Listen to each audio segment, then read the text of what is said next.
आज मु आपण सहित गोटे बेंगली मिठार रेसिपी शेयर करी जोटा कि हूँ स्टीम संदेश बा स्टीम मिठा जोटा बनवा बहुत सहज मात्र दुईटी जिनस आप बन पारे। यही टाइम रे बहुत गुड़ाए ओषा व्रत पर्वपर्वाणी पड़ता है जमीक आगक अच्छे राखी पूर्णिमा गणेश पूजा जन्माष्टमी एमती किसी स्पेशल दिन मानक आप बन पारे भोग भी लगे पारे। वीडियो को पूरा देखो। नमस्कार मो कुकुते ओडिया चैनल आप समस्त को बहुत बहुत स्वागत। चलते स्टार्ट करवा आज रेसिपीटी। यही मिठा बनवाई प्रथम आमको दरकार क्षीर 2 लीटर क्षीर मुझे नहीं पैकेट क्षीर नहीं आप गाई कि महिषर क्षीर जोटा आप घर को आसूब से नहीं पारे ना पैकेट क्षीर भी भल बनी जाए। ये देखो यहाँ गैस पर रखा हाई फ्लेम यहाँ थरटे फुटे ना लगातार गोलाउे ना तलू लगिज। ये जदि आप पैकेट क्षीर न नहीं फुल क्रीम क्षीर ने ताल आपंकर छेना अधिक बाहर। मुझे पैकेट क्षीर नहीं जी छेना बाहर से हिसाब से बाकी जिनस मुझे कहि। ये देखो क्षीर फुटीगला एवं आम गैस को बंद करने क्षीर को बेसी फुटेबा दरकार ना। यहाँ पर क्षीर को टी ठंडा करने से लगी मुझे 250 ml पानी ए दूसरी गोटे कप।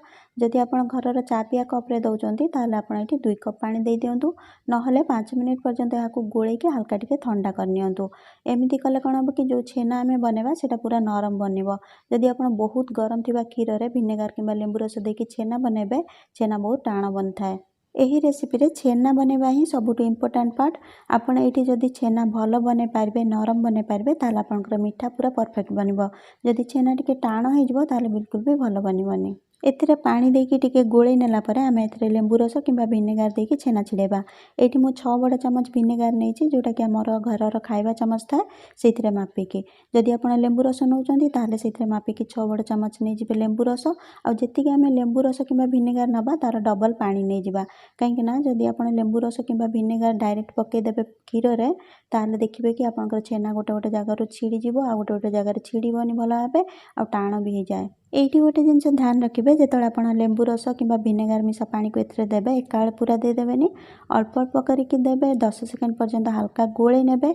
देखिए जदि छिड़ुनी ताले आउ टिके देबे। एमती कले आप जानि पारबे केते दबार अछि। एठी देखंतु छेना छिड़ी गलानी एबे आमे एथिरे आउ विनेगार मिसा पानी देबानी। एठी देखंतु अल्प टिके पानी एथिरु बंची गला। एमती जदि बंची जाए ताले आपण एथिरे आउ देबेनी नले टाण हो जिवो छेना।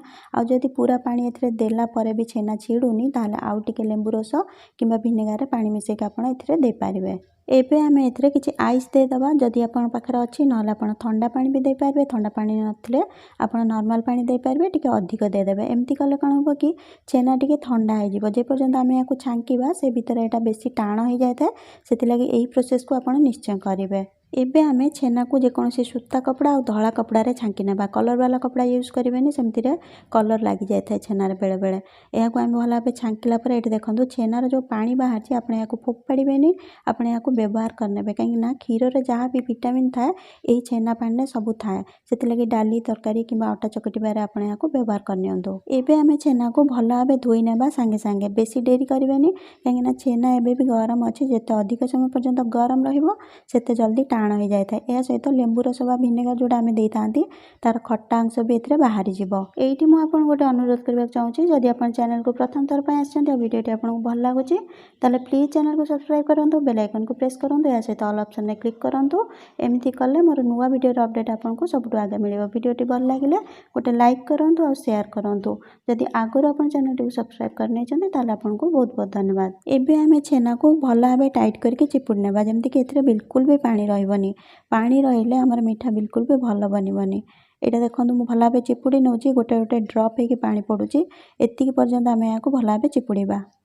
एहा परे आमे छेना को थरटे चेक करनेबा एथिरे पानी अछि ना नाही। एठी देखंतु छेना को आपण जेतल बाहर करिवे एटा कपड़ा रे बिल्कुल भी लागिबनी ताले आपण जानिबे कि एथिरे बिल्कुल पानी नाही। ठीक अछि हमर छेना। जदि कपड़ा रे लागि जाउची ताले आपण याकु आउ टिके चिपुड़ी नियंतु। एठी आपण मार्केट रु छेना आनिके भी सेथिरे मिठा बनै पारबे। ओजन ने देखले एठी 400 ग्राम पाखापाखि छेना बाहरची से हिसाब रे बाकी जिंस मु आपण को कहिबे। एबे आमे गोटे ग्राइंडिंग जार नहीं जाबा आ एथिरे दे दबा आधा कप चीनी। मेजरिंग कप रे मापले आधा कप आ ग्राम्स रे जदि आपण मापिबे ताले एटा अछि 100 ग्राम। घर रो खाइबा बड़ चमच रे जदि आपण मापिबे ताले 8 बड़ चमच अछि चीनी। चीनी टिके कम बेसी करके आपण दे पारबे। एही मिठा बेसी मिठा लागले भल लागेनी तो देखिके आपण चीनी देबे। एहा सहित एथिरे दे दबा गुजराती 4-5 टी गुजराती रो मंजी मु एथिरे देइछि आ भल भाबे याकु पाउडर बने नेबा। एबे आमे छेना को एथिरे हाथ रे भांगी के एमती दे दबा सहजरे ग्राइंड हे पारिबो। एठी छेना अछि 400 ग्राम और 400 ग्राम छेना पाई मुझे 100 ग्राम चीनी नहीं से हिसाब से आप नहीं पारे। यापर आम ए अधा कप माने 125 ml क्षीर देदेबा। जदि घरे आपंकर मेजरिंग कप ना ताल आप 100 ग्राम चीनी को गोटे गिनार मापी नियंतु से गिनारे सेतिकी क्वांटिटी आप नहीं क्षीर ताल आपंकर 125 ml क्षीर हो। नहले जदि आप पैकेट क्षीर यूज कर बनवाई मिठा सेटा थाए 500 ml तार 4 भागरू भागे जदि आप नहीं 125 ml होटा आप ये पारे। एठी आमे जति क्षीर नहीं पूरा देबानी एथिरो अल्प टिके बंचे नेबा जदि लागिबो देबा। एठी देखंतु बैटर कंसिस्टेंसी एतिकी गाढ़ा करबा बेसी पतला कले भल बनिबनी। आ क्षीर देखंतु गोटे बड़ चमच पाखापाखि बंची गला सेति लागि देखिकी देबे कहिना छेनारे जदि पानी अधिक थिबो क्षीर कम लागिबो जदि बेसी ड्राई अछि ताले क्षीर टिके अधिक लागिबो सेटा आपण देखिकी देबे। एबे आमे गोटे केक टिन नै जिबा नले घरे जो स्टील बासन किछि थिबो सेटा भी आपण नै पारबे सेतिरे भल भाबे बाहर जायता। एथिरे अल्प टिके घी देकी भल भाबे ग्रीस करनेबा साइड रे भी भल भाव लगे नेबा। यापर जो बैटर बनई से देदेबा आ ऊपर भल भाव सामान करनेबा आ टिके 2-3 थर या टैप करनेबा सेमती कले एक्स्ट्रा जो एयर बबल एथिरे थिबो सेटा बाहर जीवो भल भाव सामान हो जीवो ऊपर। यापर एथिरे मु अल्प टिके केसर दे दोची भल फ्लेवर और भल कलर आसीबा पई। एटा पूरा ऑप्शनल अछि आपण चाहिले एठी पिस्ता दे पारबे काजू दे पारबे किछि न देकी भी बने पारबे। यापर ये देखो गोटे कड़े में किसी पा नहीं जाइए आ गोटे स्टाण्ड रखी स्टाण्ड तलू को पानी रखा आउ या घोड़े थरटे फुटे नेबा।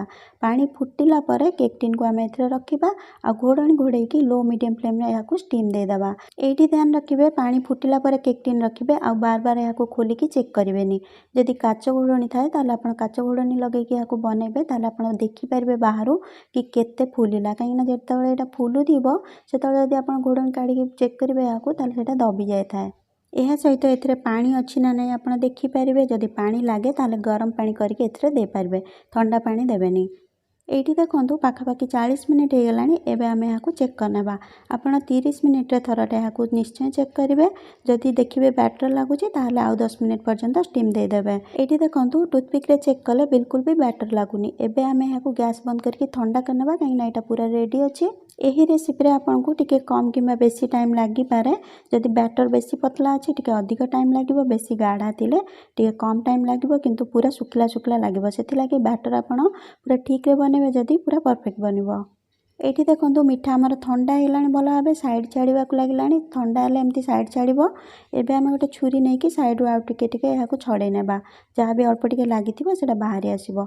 या पर गोटे प्लेट रखिके याकू डिमोल्ड करनेबा। तळपटु देखंतु केते सुंदर जालीदार बनची एमती बनिले आपण जानिबे कि पूरा परफेक्ट बनची मीठा आपनकर। एही रेसिपी बनाबा बहुत सहज बहुत टेस्टी भी बनी थाए मात्र 2टी जिंस बन जाय थाए। थरे ट्राई करके देखंतु आपनको बहुत पसंद आसीबो। आजिर रेसिपी केमती लागला कमेंट सेक्शन में लिखा भूलें। भल लगी गोटे लाइक करेंगे निज फ्रेंड्स और फैमिली सहित शेयर करेंगे। चैनल नुआ थे चैनल को सब्सक्राइब करूँ। पुणी देखा गोटे नुआ रेसिपी से पर्यंत खुशी रुहतु हेल्दी रुहतु और सेफ रुहतु।